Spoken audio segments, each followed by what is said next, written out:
Ngayong adlaw sa inyo ang tanano, so ni adto ko diri sa Mute kay nang-apply ko niya, nakapasarman ko, papasahon na ko og barangay clearance kay i-release na nila akong bagong Inmax.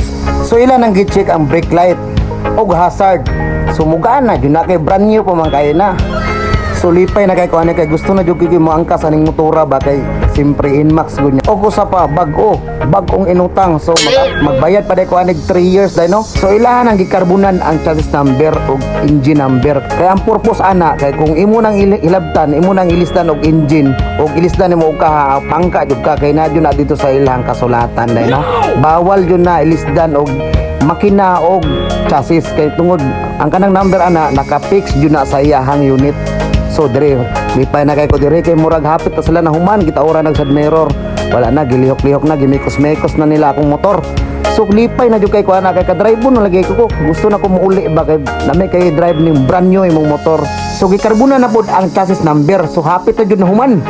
Panghilam na jud kay ko, nanghinam na jud ko ani kay ka-drive na jud kay ko.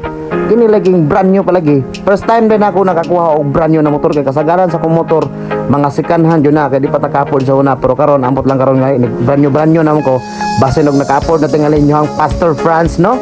So diri na wala na gikarbona na. So gimikos-mekos sa akong amigo.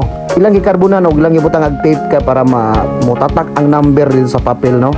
So si madam wala nagpaabot si madam kay kuan mao naman jud nagipaabot good. Mao na nagipaabot so gyud nagpaabot si madam. Salamat kay ni madam. So shout out day ko sa mga trabahante sa Mute no kay grabe, kusog jud kay sila. Paspas kay ilang processing dito sa papers, makagawas jud din imong motor.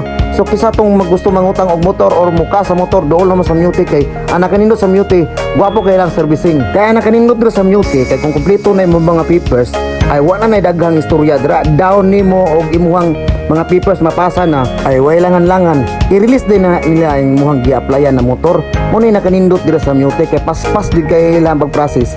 So bisitahan ninyo ning Mute.